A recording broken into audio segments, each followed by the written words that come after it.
Atas nama Bapa dan Putra dan Roh Kudus, amin. Shalom Aleichem bersama Mesia. Selamat bertemu saudara dengan saya, Romo Archimandrit Daniel Biantoro, Ketua Umum dan Pendiri dari Gereja Ortodoks Indonesia. Hari ini adalah tanggal 18 Juni tahun 2022.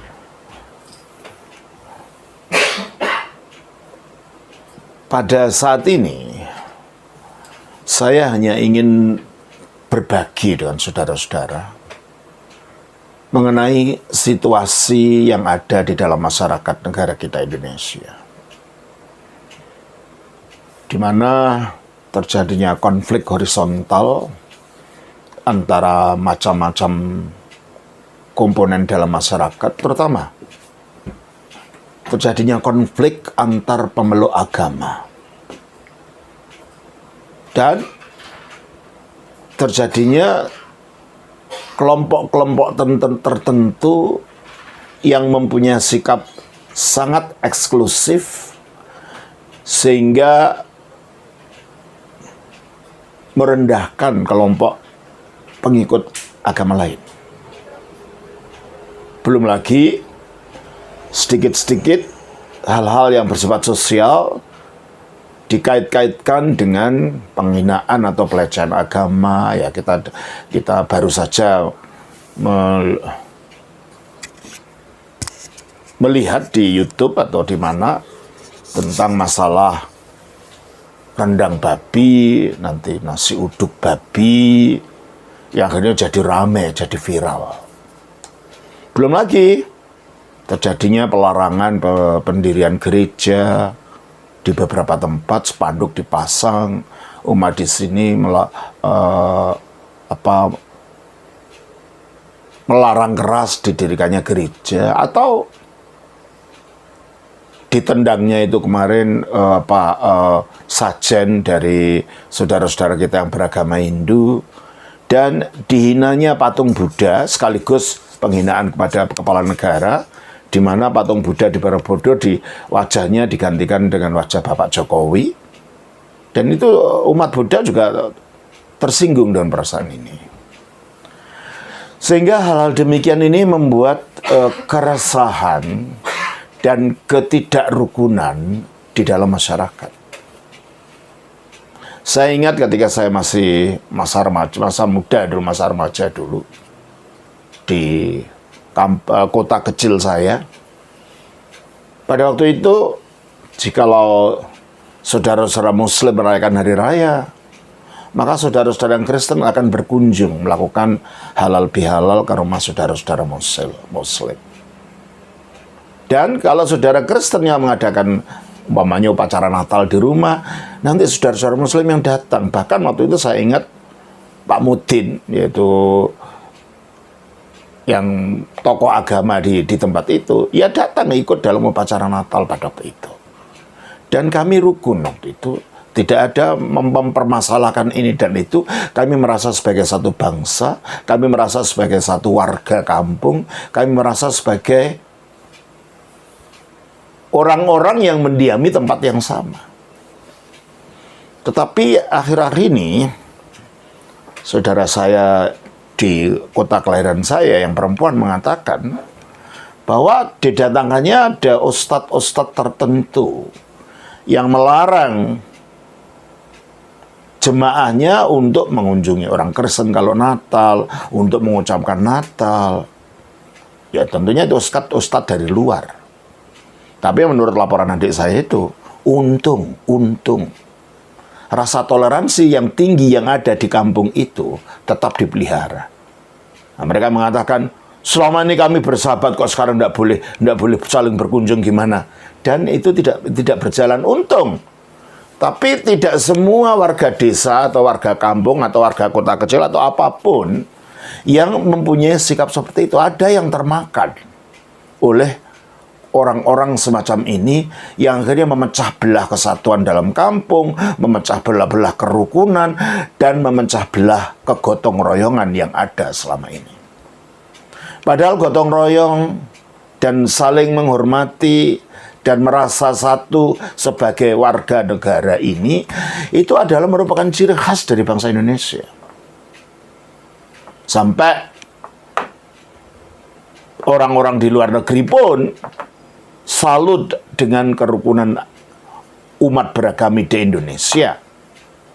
Tapi mereka tidak tahu apa yang terjadi akhir-akhir ini. Mungkin 20 tahun terakhir ini. Terjadinya agama dibentur-benturkan, pengikut agama dibentur-benturkan, nanti agama dengan negara dibentur-benturkan.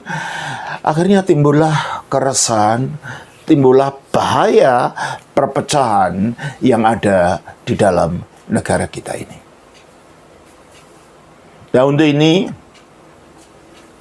kita dari Gereja Ortodoks harus mengingat bahwa kita dipanggil bukan untuk menambah perpecahan itu. Kita dipanggil untuk hidup dalam damai dengan semua orang. Saya baca dalam Roma pasal yang ke-12. Ayatnya 16 sampai dengan ayat 18. Roma pasal 12 ayat 16 sampai 18. sampai 18. Hendaklah kamu sehati sepikir dalam hidupmu bersama. Janganlah kamu memikirkan perkara-perkara yang tinggi, tetapi arahkanlah dirimu kepada perkara-perkara yang sederhana. Janganlah menganggap dirimu pandai. Janganlah membalas kejahatan dengan kejahatan. Lakukanlah apa yang baik bagi semua orang. Sedapat-dapatnya kalau hal itu bergantung padamu, hiduplah dalam perdamaian dengan semua orang. Ini kata-kata yang sangat indah, saudara. Janganlah membalas kejahatan dengan kejahatan. Lakukanlah apa yang baik bagi semua orang. Tidak dikatakan bagi kelompok pengikut agamamu sendiri, tidak. Bagi semua orang, siapapun itu. Sedapat-dapatnya, kalau hal itu bergantung padamu, hiduplah dalam perdamaian dengan semua orang. Saya kira ayat-ayat kitab suci yang sedemikian ini, dan saya yakin di dalam setiap agama ada ayat-ayat yang semacam ini, itu perlu diangkat ke permukaan lagi. Itu perlu didengung-dengungkan dan diviralkan di mana-mana.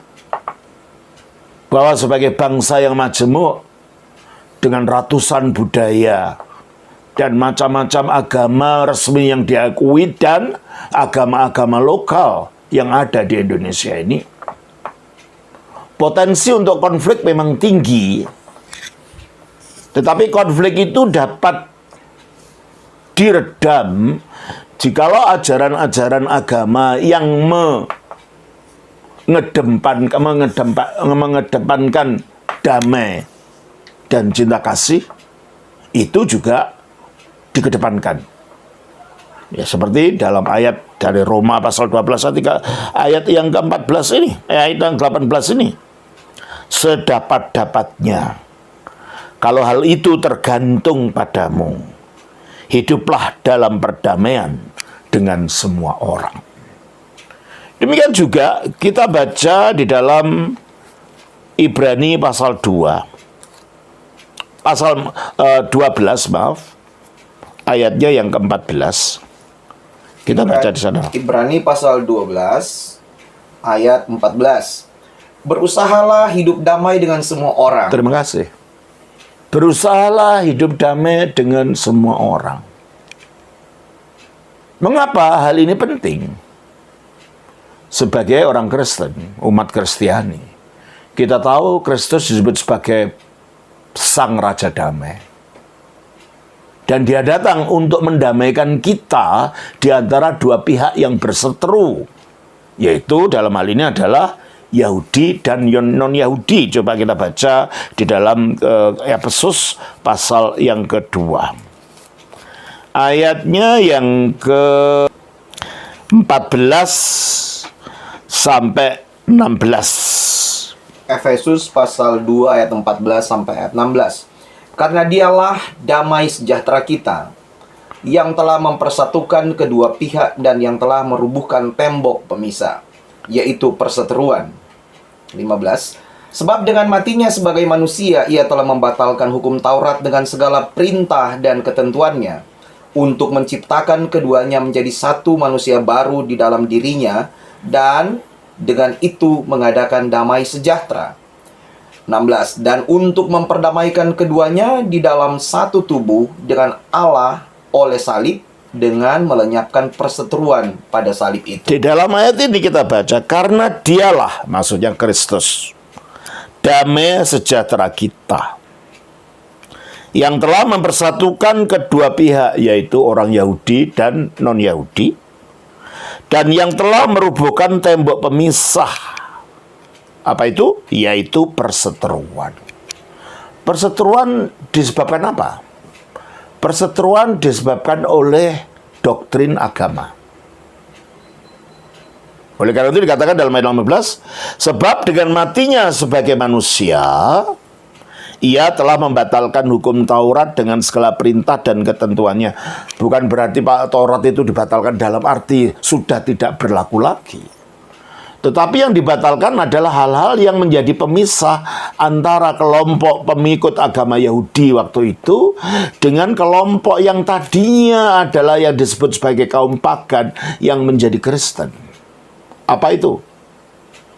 Ya, hukum-hukum di dalam Taurat yang memisahkan. Umpamanya, contohnya, bentuk makanan. Ini tidak boleh makan dengan itu. Lalu, rasialisme. Kami bangsa terpilih, kamu bukan. Lalu, bentuk-bentuk interaksi sosial lainnya yang menjadikan bangsa non-Yahudi dan bangsa Yahudi akhirnya membentuk suatu tembok, membentuk suatu pemisah di zaman itu. Ya, ini maksudnya membatalkan hukum Taurat dengan segala perintah dan ketentuannya. Ketentuan yang ini tujuannya apa? Untuk menciptakan keduanya menjadi satu manusia baru di dalam dirinya. Di dalam dirinya, di dalam iman kepada Kristus, di dalam gerejanya. Dan dengan itu mengadakan damai sejahtera. Dengan demikian rukun satu dengan yang lain. Dan untuk ayat 16, memperdamaikan keduanya yang tadinya berseteru itu di dalam satu tubuh, yaitu gereja, dengan Allah. Akhirnya menyatu dengan Allah oleh salib. Karena Yesus disalibkan, menggenapi inti dari hukum Taurat, yaitu ketaatan, di mana penyaliban Yesus adalah wujud dari ketaatan itu. Dengan demikian, tuntutan Taurat itu telah digenapi di dalam penyaliban Yesus. Coba kita baca di dalam Filipi pasal 2 ayat 8. Filipi pasal 2 ayat 8. Dan dalam keadaan sebagai manusia, ia telah merendahkan dirinya dan taat sampai mati, bahkan sampai mati di kayu salib. Jadi matinya di kayu salib adalah wujud ketaatan mutlaknya kepada kehendak Allah Bapanya yang telah mengutus dia dari surga turun ke bumi jadi manusia itu. Dan itu pula dikatakan dalam Kolose pasal 2 ayat 14. Kolose pasal 2 ayat 14.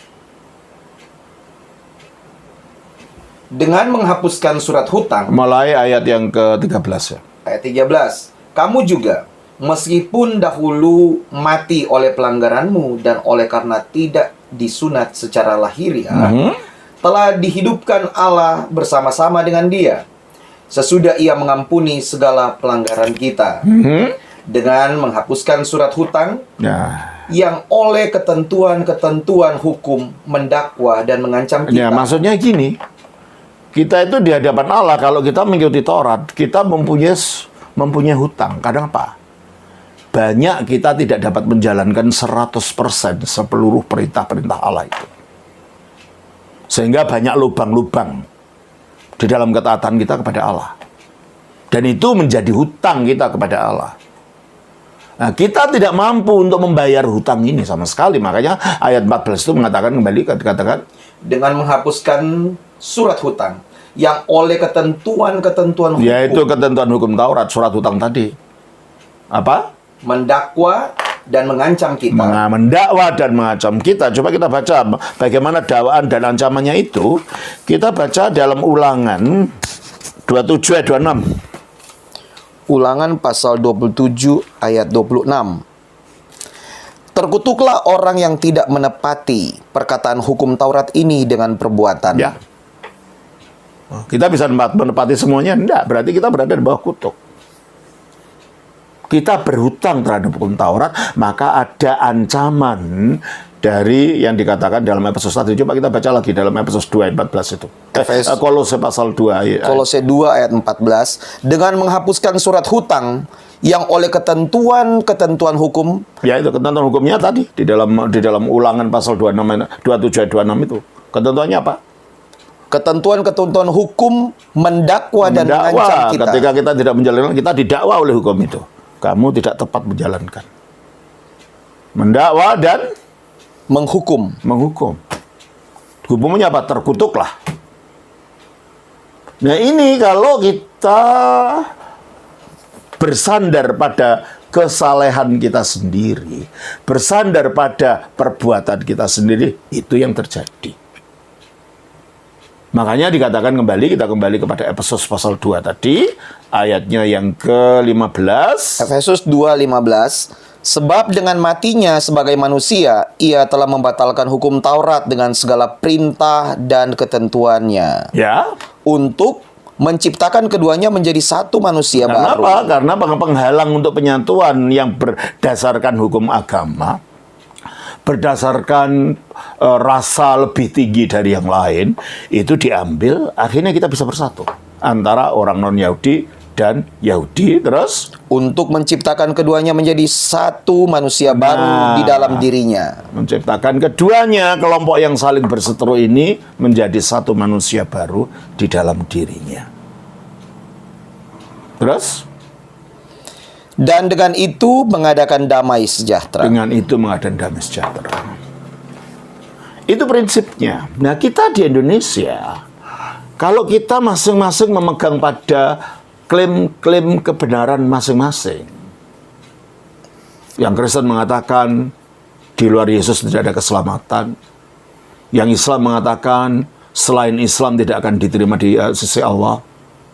Nanti yang Hindu entah mengatakan apa lagi, yang Buddha mengatakan apa lagi, yang Konghucu mengatakan apa lagi. Bisa kita dibentur-benturkan satu dengan yang lain karena masing-masing membentuk tembok, membentuk permusuhan. Hancurlah negara kita kalau itu hidup yang kita hidupi. Nah, kalau Injil mengatakan ada yang menyatukan antara dua itu, antara macam-macam kelompok masyarakat ini, antara yang Yahudi dan non-Yahudi kalau dalam Injil tadi, melalui salib Kristus, maka kita pun punya sebagai bangsa sesuatu yang dapat menyatukan segala macam kelompok masyarakat itu, itulah namanya Pancasila. Pancasila ini merangkul semua orang. Apalagi dengan mutunya Bhinneka Tunggal Ika. Berbeda-beda tetap satu. Nah, kalau ini yang kita jadikan sebagai tonggak, sebagai pilar, sebagai dasar di dalam kita hidup berbangsa, truth claim itu atau klaim-klaim kebenaran itu bukan menjadi wacana keluar yang akhirnya jadi saling membenci, maka kesatuan yang telah, kerukunan yang pernah saya lihat waktu saya kecil, di mana yang Kristen mengunjungi yang Muslim waktu Idul Fitri, di mana yang Muslim mengunjungi Kristen waktu ada upacara Natal, itu dapat dibolehkan kembali, tapi harus dengan kesungguhan. Nah, masalahnya ada kelompok-kelompok yang memang sengaja ingin mengharu biru negara kita ini. Nah, itulah sebabnya moderasi beragama itu sangat penting. Dalam hubungan masyarakat yang kita tonjolkan bukan truth claim atau klaim-klaim kebenaran yang bersifat eksklusif. Tetapi bagaimana kita saling merangkul, bagaimana kita saling hidup damai seperti yang diajarkan kitab suci tadi.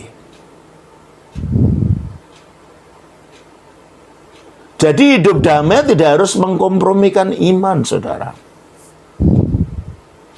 Hidup damai tidak harus bersifat sinkritisme, pencampur caduan iman. Tidak. Bangsa kita yang sebesar ini, bangsa kita yang semajemuk ini, kalau hanya dipaksakan harus mengikuti satu aturan dari satu agama, hancurlah bangsa ini. Terjadilah balkanisasi, pemecah-mecahan dengan negara ini. Terjadilah seperti apa yang terjadi di Rusia. Akhirnya negara-negara bagiannya pecah jadi negara-negara kecil sekitarnya. Apakah kita ingin seperti itu? Itu suatu penghinaan dari perjuangan para founding fathers kita. Yang tadinya kita merupakan kerajaan kecil sana sini, saling berperang di sana dan sini. Akhirnya dengan usaha, dedikasi, dan cinta akan bangsa ini, pertama diciptakanlah Sumpah Pemuda pada tanggal 28 Oktober 1928, di mana kita sebagai bangsa telah mengucapkan ikrar bahwa kita berbangsa satu, bangsa Indonesia. Yang tadinya masing-masing menyebut dirinya bangsa Jawa, bangsa Minahasa, bangsa Batak, bangsa Madura, sekarang menjadi satu bangsa Indonesia, dan bangsa-bangsa yang tadinya masing-masing menyebut bangsa itu menjadi suku dari bangsa ini. Akhirnya berbangsa satu, berbahasa satu, bahasa Indonesia. Nah, sekarang di YouTube lagi rame. Dari Malaysia mereka menghendaki supaya bahasa Indonesia menjadi bahasa Melayu. Bahasa Indonesia itu bahasa kebangsaan, sedangkan bahasa Melayu itu bahasa daerah yang diucapkan di wilayah-wilayah, digunakan di wilayah-wilayah budaya Melayu, di Riau sana, di Kalimantan sana, orang Banjar di sana, dan wilayah-wilayah Sumatera. Itu bahasa daerah, sejajar dengan bahasa Jawa, sejajar dengan bahasa Batak, sejajar dengan bahasa Bali, sejajar dengan bahasa Sunda, dan ratusan bahasa yang lain, daerah yang lain yang ada di Indonesia. Oleh karena itu, kalau bahasa Indonesia mau dijadikan bahasa Melayu, loh, kita tidak punya bahasa kebangsaan dong. Dan ketika saudara-saudara dari Malaysia mengatakan bahasa Indonesia adalah bahasa Melayu, bukan, saudara. Bahasa Indonesia adalah bahasa Indonesia. Memang landasannya tadinya bahasa Melayu, tapi dalam perkembangannya diwarnai oleh pergolakan politik, perjuangan, dan banyak kosa-kosa kata yang diambil dari bahasa-bahasa daerah di Indonesia, menjadikan bahasa Indonesia ini berbeda dengan bahasa Melayu dan bukan bahasa Melayu. Kalau di Malaysia sana bahasa Melayu bahasanya bangsa Melayu. Itu bukan bahasanya bangsa Malaysia. Karena ada bangsa India di sana, ada bangsa Cina, lalu bangsa Melayu. Itulah sebabnya mengapa di Malaysia orang-orang etnis Tionghoa yang disebut bangsa Cina tidak mau menggunakan bahasa Melayu. Karena mereka itu bukan bangsa-bangsaan, itu bahasa miliknya orang Melayu.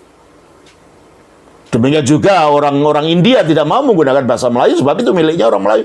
Di Indonesia bukan, bahasa Indonesia bukan miliknya orang Melayu. Bahasa Indonesia adalah milik kita. Inilah yang menyatukan. Seandainya tidak ada bahasa Indonesia, entah apa, bagaimana kita berkomunikasi.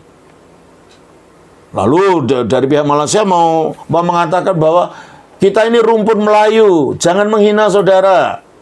Orang Papua itu bukan orang Melayu.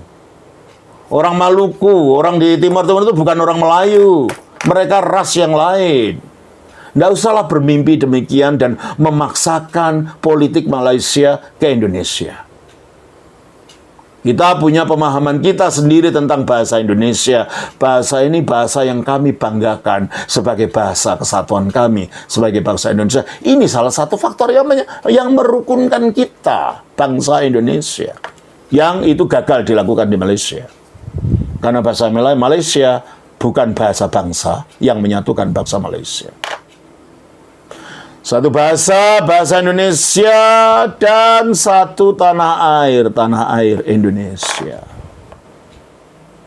Sehingga dengan demikian, melalui moto Bhinneka Tunggal Ika yang dimotori oleh keyakinan kita tentang Sumpah Pemuda ini, kita menjadi bangsa yang inklusif, yang menganggap satu sama lain saling bersaudara. Tidak peduli kita berkulit kuning, kita berkulit coklat, kita berkulit hitam, berkulit apapun di negara ini, kita adalah satu bangsa.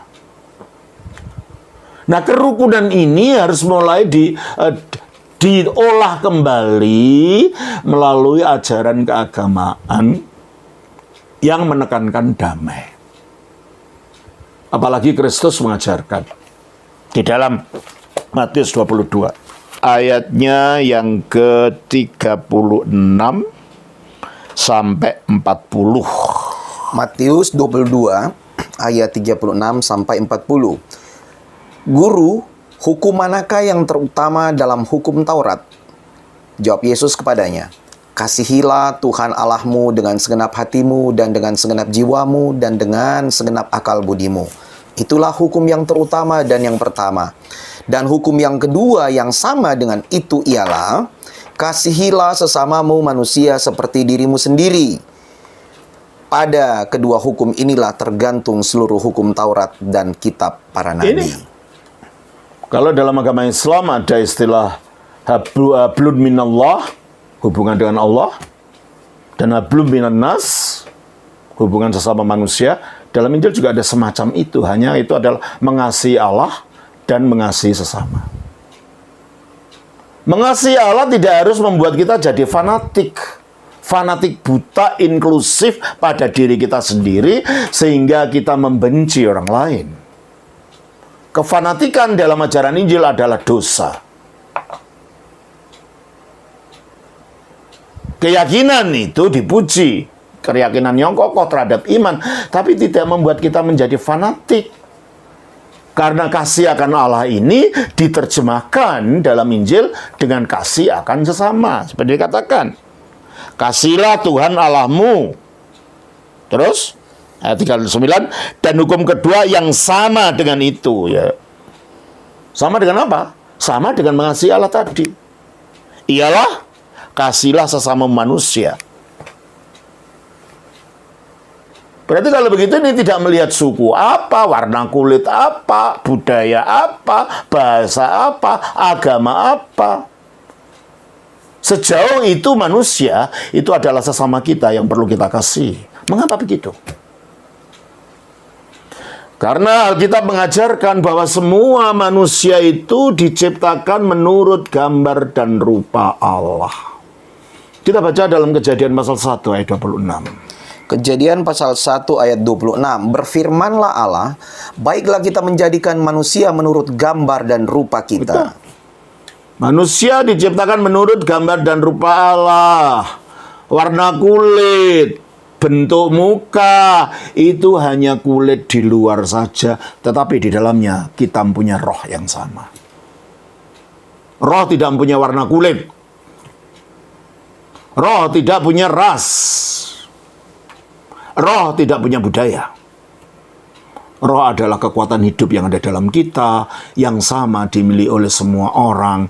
Yang dengan demikian, jika kita melihat pada roh manusia, kepada hakikat manusia yang diciptakan menurut gambar dan rupa Allah, makin kita mencintai Allah, makin kita mencintai gambarnya. Ya, samalah seorang kekasih. Kalau dia mencintai kekasihnya, tapi dia berada di tempat yang jauh, Makin dia mencinta itu, makin dia melihat fotonya. Dicium-cium itu fotonya.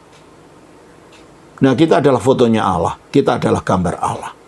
Mengasihi Allah tidak harus menimbulkan kefanatikan buta dengan merendahkan dan menghina orang lain yang tidak seiman dengan kita. Sehingga dengan demikian timbullah damai sejahtera tadi. Sehingga dengan demikian dimotori oleh keyakinan keagamaan yang demikian, maka ketika kita menjalankan Bhinneka Tunggal Ika, maka ketika kita mengiyakan apa yang dikatakan oleh filsafat negara Pancasila, kita menjalankannya dengan penuh keyakinan karena kita mempunyai landasan iman juga dari ajaran keyakinan kita. Pancasila tidak bertentangan dengan ajaran agama. Bhinneka Tunggal Ika tidak bertentangan dengan Injil. Itu manifestasi sosial yang harus kita lakukan. Landasannya adalah jikalau sedapat mungkin carilah damai dengan semua orang tadi. Ajaran berdamailah dengan semua orang tadi. Kasihlah sesamamu seperti engkau mengasihi dirimu sendiri. Oleh karena itu, di dalam usaha kita untuk hidup di dalam moderasi di dalam beragama, sehingga tidak menimbulkan kekacauan, kebencian, tembok-tembok yang memisahkan satu dengan yang lain, tetapi hidup dalam rangkul-merangkul. Saya ingat pada waktu saya berkunjung ke tempat Gus Dur. Beberapa kali saya mengunjungi Gus Dur waktu beliau sakit, saya juga ke rumah sakit berdoa untuk beliau. Waktu beliau di istana saya kunjungi, waktu di Ciganjur juga saya mengunjungi. Gus Dur mengatakan begini kepada saya, ya kepada kami, kalau kami datang beramai-ramai. Romo, kata Gus Dur, ya Gus, saya bilang gitu. Kita ya, umat manusia ini ya, kita terutama kita umat Kristen dan Islam ini ya, itu saling berebutan jubahnya Tuhan. Bagaimana maksudnya apa, Gus?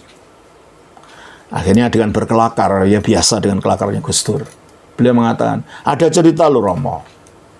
Dulu ada murid seorang Syekh Sufi bertemu dengan rahib dari gereja timur, gereja ortodoks.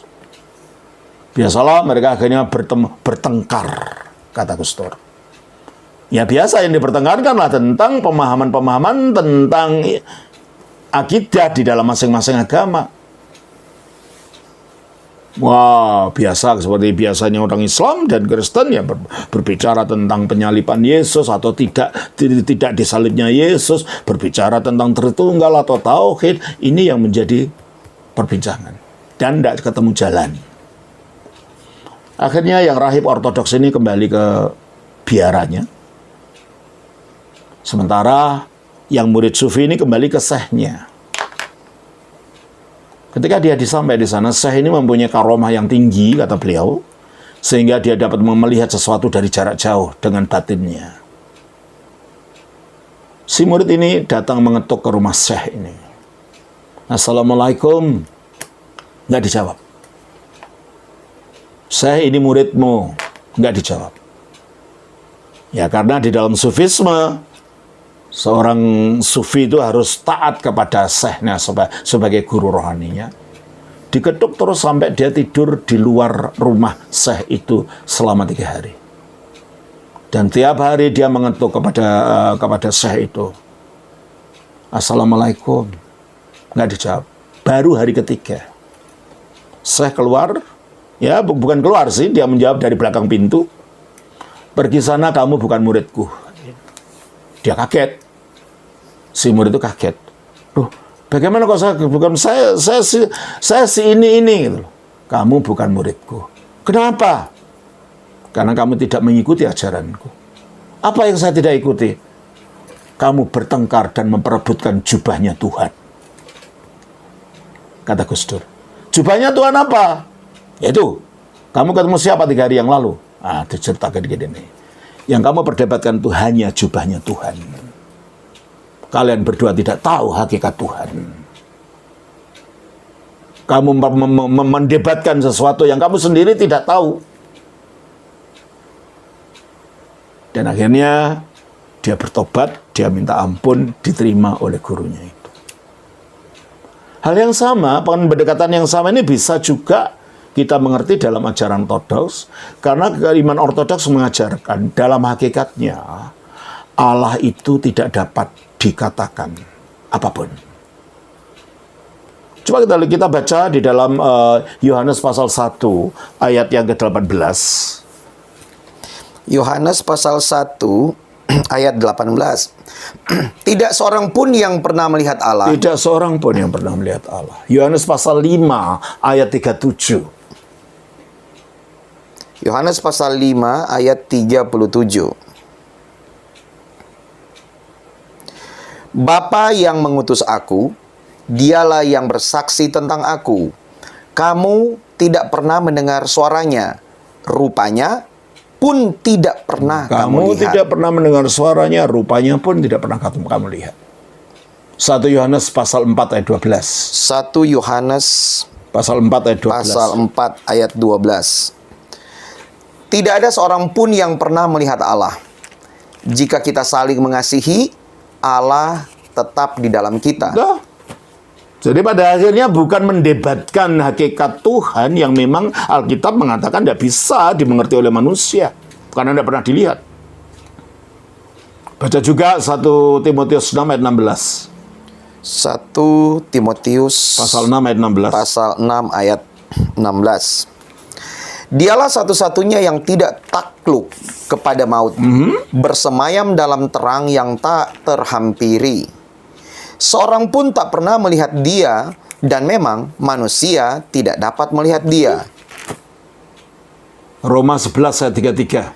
Roma pasal 11 ayat 33.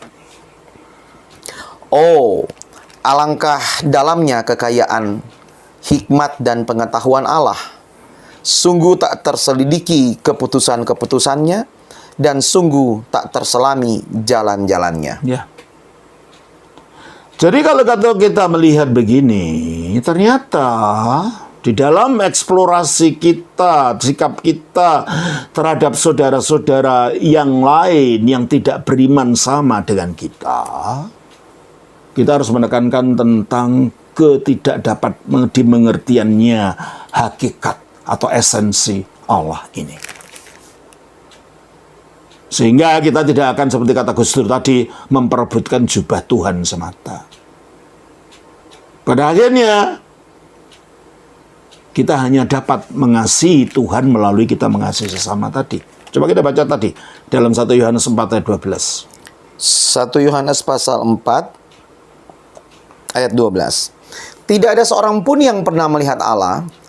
Jika kita saling mengasihi, Allah tetap di dalam kita dan kasih-Nya sempurna di dalam kita. Ya. Bukan debat pada akhirnya. Kalau memang debat mengalami dalam kebuntuan, kasih yang harus diutamakan. Bukan malah membenci, menjelek-jelekkan, menghina kekristenan bagi yang bukan Kristen, atau menghina agama lain bagi yang Kristen.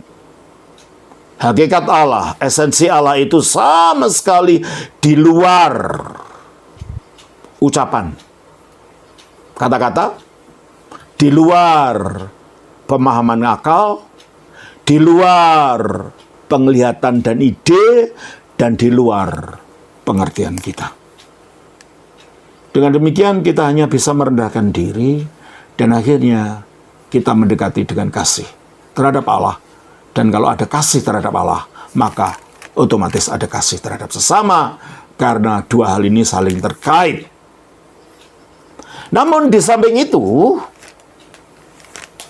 kalau esensi Allah itu tidak dapat dimengerti, ajaran iman Kristen Ortodoks mengajarkan bahwa manusia dapat berpartisipasi di dalam kemuliaan Allah, karena kemuliaan Allah itu melingkupi segala bumi, seluruh bumi. Yesaya 6 ayat 3. Yesaya pasal 6 ayat 3. Dan mereka berseru seorang kepada seorang, katanya, Kudus, kudus, kuduslah Tuhan semesta alam. Seluruh bumi penuh kemuliaannya. Seluruh bumi penuh kemuliaannya. Kemuliaan ini adalah energi ilahi. energi yang sama yang membangkitkan Yesus kemanusiaan Yesus dari kematian. Coba kita baca di dalam Roma 6 ayat 4. Roma pasal 6 ayat 4. Dengan demikian kita telah dikuburkan bersama-sama dengan Dia oleh baptisan dalam kematian, supaya sama seperti Kristus telah dibangkitkan dari antara orang mati oleh kemuliaan Ya, Bapa. ternyata Kristus dibangkitkan dari antara mati oleh kemuliaan Bapa. Nah, inilah energi ilahi yang membangkitkan Kristus, dan kemuliaan yang sama ini yang hadir dalam alam ini yang menghidupi semua makhluk hidup yang ada di dalamnya.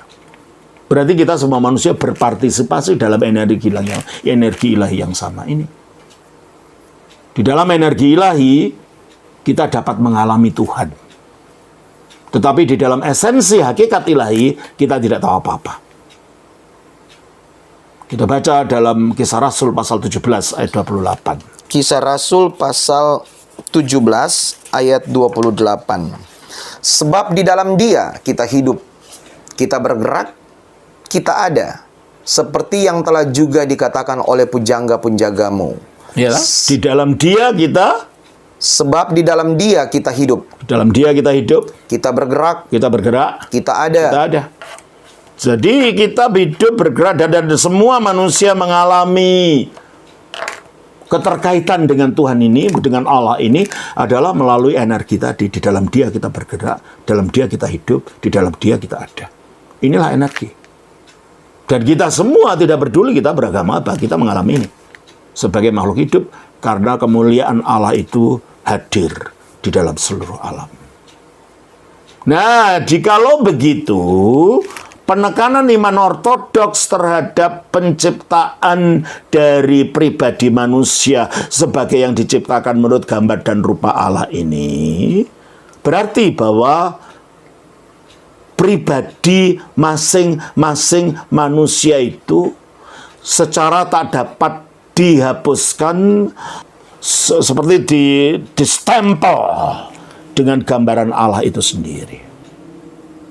Dengan demikian, dengan membawa dalam dirinya gambar Allah itu, masing-masing pribadi mempunyai akses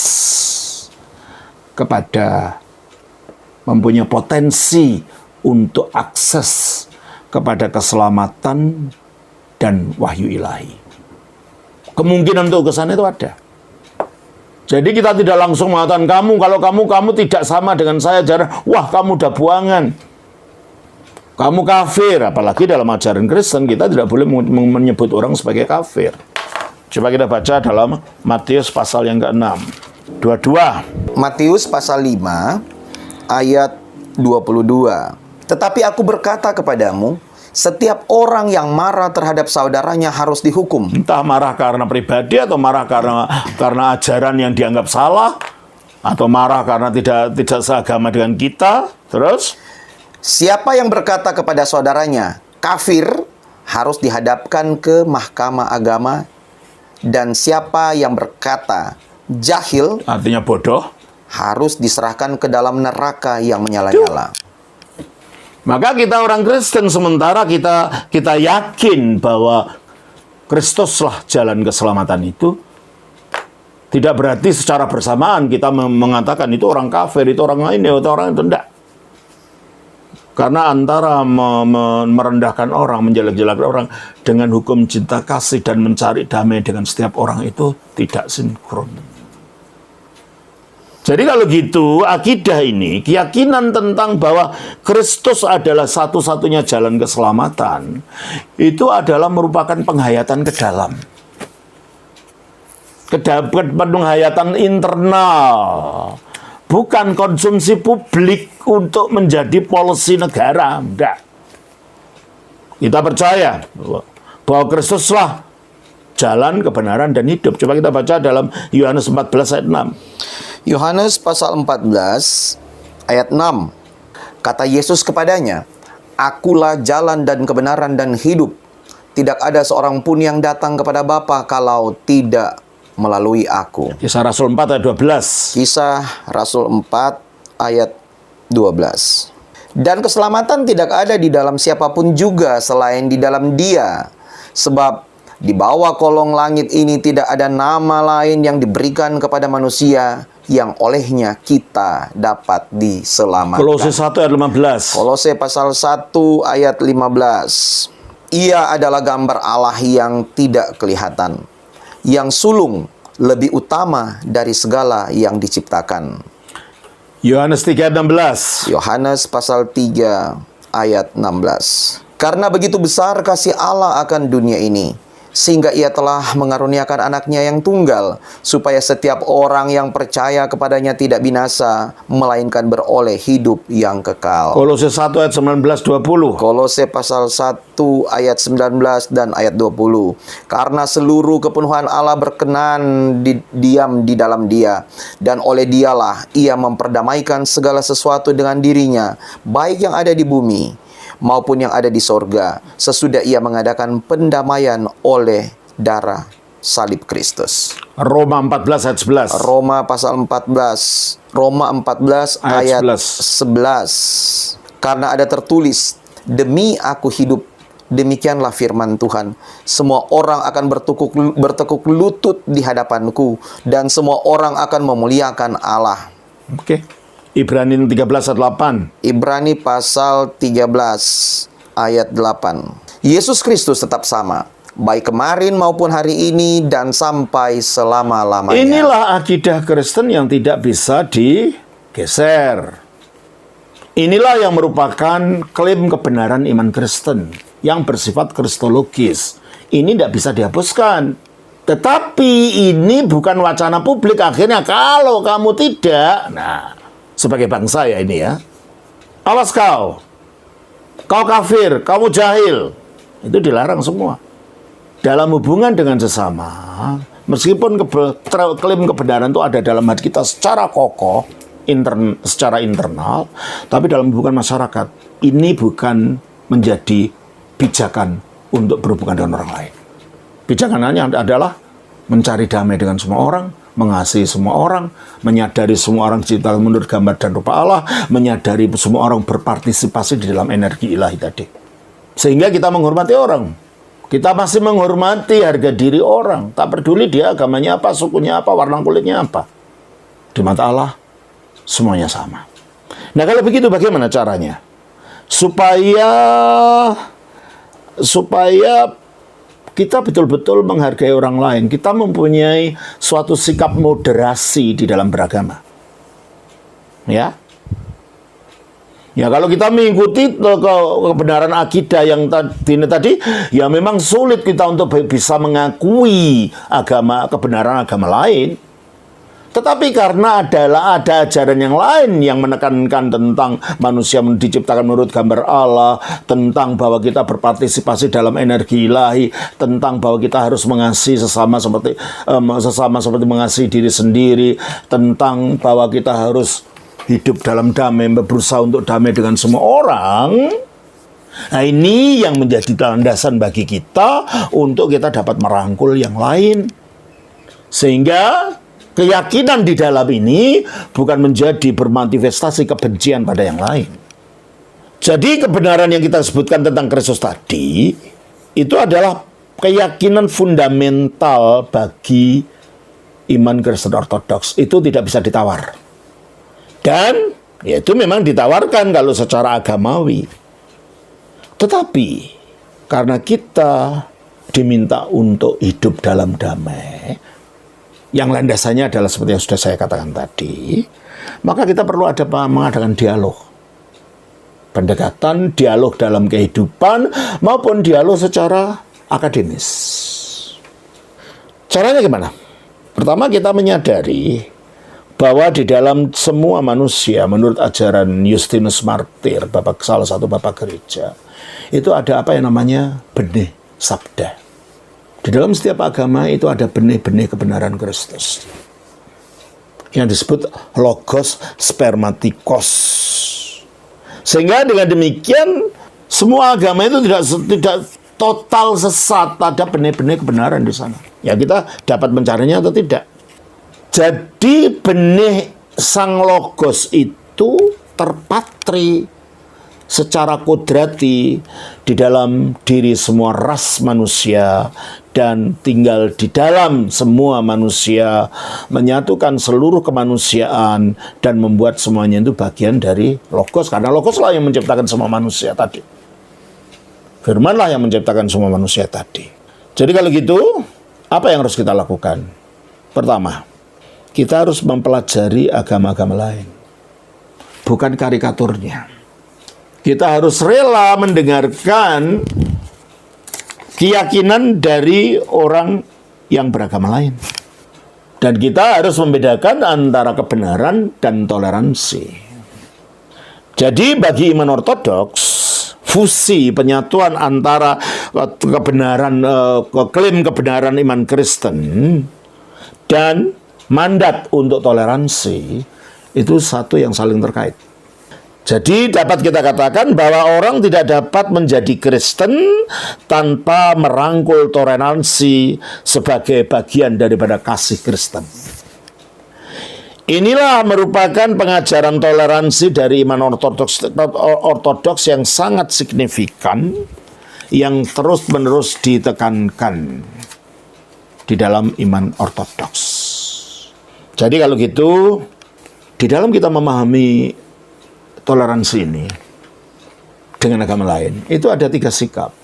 Yaitu sikap hanya aku yang miliki kebenaran, yang lain salah, dan akhirnya membenci, membakar rumah ibadahnya, membenci orangnya, dan macam-macam. Itu sikap eksklusif, dan itu bukan sikap ortodoks. Eksklusif yang sangat negatif ini bukan sikap ortodoks. Tapi sebaliknya mengatakan semua agama sama saja, itu juga bukan sikap ortodoks. Itu artinya sinkretis. Ortodoks mengambil jalan tengah. Sementara secara internal, secara iman di dalam batin, di dalam diri kita, kita yakin betul ajaran kekristenan, bahwa Kristus itu sentral dalam segala-galanya. Tetapi di pihak lain kita bisa merangkul semua dengan melihat bahwa semua manusia diciptakan menurut gambar dan rupa Allah. Semua manusia berpartisipasi dalam energi ilahi. Semua manusia itu harus dikasihi seperti dirinya sendiri. Dan kita harus mencari perdamaian dengan semua orang. Nah, jadi dengan demikian jalan iman ortodoks ini berkaitan dengan apa yang disebut sebagai ajaran emas yang dikatakan oleh Yesus, dan itu ada di Konghucu di dalam agama-agama lain. Kalau tidak mau disakiti orang, jangan menyakiti orang. Kalau Kristus kalau dalam Kristus lebih positif. Lakukanlah pada orang lain apa yang kau inginkan orang lain melakukan kepada kamu. Jadi kita tidak menunggu orang mencubit baru kita cubit gitu. Enggak. Kita melakukan tindakan-tindakan yang positif terhadap orang seperti yang kita harapkan orang itu berbuat kepada kita. Jadi tradisi dari gereja ini menumbuhkan pemahaman tentang kebenaran di dalam semua pengalaman pribadi manusia. Sebagaimana matahari bersinar dan berikan hidup dan energi kepada dunia yang jasmani ini, demikianlah firman Allah yang menjadi manusia, yang adalah matahari kebenaran, Sang Logos, itu menerangi setiap manusia yang datang ke dalam dunia. Yohanes 1 ayat 9. Yohanes pasal 1 ayat 9. ayat 9. Terang yang sesungguhnya yang menerangi setiap orang sedang datang ke dalam dunia. Jadi kalau ada kebenaran di setiap orang, di setiap agama, setiap budaya, itu datang dari terang yang sebenarnya, dari Sang Logos ini, dari Sang Firman ini. Nah, kita harus dapat mengenali itu, dan itu bisa menjadi jembatan untuk kita dialog. Dialog tanpa eksklusivisme, dialog tanpa sinkritisme, tetapi dialog di jalan tengah. Dialog dalam kasih, dialog dalam menghormati, dialog dalam menyadari bahwa kita beda. Itulah sebabnya perlu bagi masing-masing pembina agama itu, apa sih yang dipercayai oleh agama tertentu sesuai yang diyakini oleh agama itu. Jangan kita ajarkan yang keliru, yang tidak diyakini agama itu, lalu kita ajarkan pada umat kita. Umpamanya, di dalam salib Kristen itu ada jin kafir. Itu kan bukan ajaran Kristen. Padahal justru sebaliknya, kalau menurut Alkitab, di dalam salib itu iblis dikalahkan.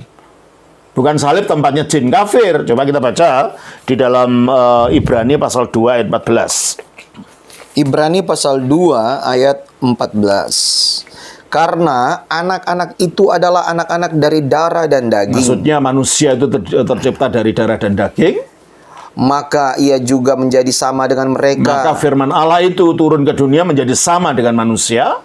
Dan mendapat bagian dalam keadaan Betul-betul mereka. seperti manusia. Makanya jangan akhirnya Tuhan kok dilahirkan, Tuhan kok pakai cawat dan lain-lain. Itu harus dimengerti bahwa itu adalah inkarnasinya, bukan Tuhan dalam bentuk hakikat keilahiannya. Nah, ini kan keliru. Pertanyaan-pertanyaan semacam itu karena orang diajar secara keliru mengenai ajaran Kristen. Terus? Supaya oleh kematiannya ia memusnahkan dia, yaitu iblis yang berkuasa atas Nah, maut. kematiannya oleh salib itu memusnahkan iblis, bukan tempatnya iblis. Kok begitu? Ya, ketika itu iblis yang berkuasa atas maut, berarti kalau gitu, alam maut itu, orang mati yang di luar iman itu akan dikuasai oleh iblis ini. Yesus mati dan masuk alam maut itu. Seolah-olah dia dikuasai oleh iblis ini, tapi berdasarkan keyakinan Kristen, jangan dipaksakan keyakinan orang lain, harus keyakinan Kristen. Yesus bangkit lagi dari mati. Dan iblis yang menguasai alam maut tidak dapat menarik dia lagi untuk masuk kuburan untuk tetap mati. Berarti iblis tidak berdaya dengan Yesus. Iblis dikalahkan oleh Yesus. Oleh karena itu dikatakan dia datang memusnahkan kuasa iblis ini. 1 Yohanes pasal 3 ayat 8. 1 Yohanes pasal 3 ayat 8. Barang siapa yang tetap berbuat dosa, berasal dari iblis. Sebab iblis berbuat dosa dari mulanya. Untuk inilah anak Allah menyatakan dirinya, yaitu supaya ia membinasakan perbuatan-perbuatan Nah, iblis gimana itu. kalau dia datang untuk membinasakan perbuatan-perbuatan iblis? Kematiannya itu mengalahkan iblis. Nah, kok bisa salib itu tempatnya jin kafir? Nah, itu pelecehan. Nah, saya kira pemimpin agama tidak layak pemimpin agama mengajar umatnya yang keliru semacam ini, sebab itu membodohi umatnya. Jadi kira rupanya perlu sekali para pemimpin agama jikalau membicarakan agama lain itu sesuai yang diyakini oleh agama itu. Oleh karena itu perlu para pemimpin agama mempelajari, yang Kristen belajar Islam, belajar Hindu, belajar Buddha, yang pedanda Hindu belajar agama Kristen, belajar ini. Tapi dari kacamata Kristen, jangan kacamata agamanya masing-masing, nanti keliru. Nah ini. Jadi perlu ada pemahaman secara fair terhadap masing-masing agama. Jadi kalau gitu perlu ada belajar agama lain. Jangan agama lain dilihat dari kacamata agamanya sendiri, itu belum tentu benar itu nanti, gitu kan? Karena masing-masing agama punya cara pikirnya sendiri, punya batasan-batasan pemahaman tentang realita.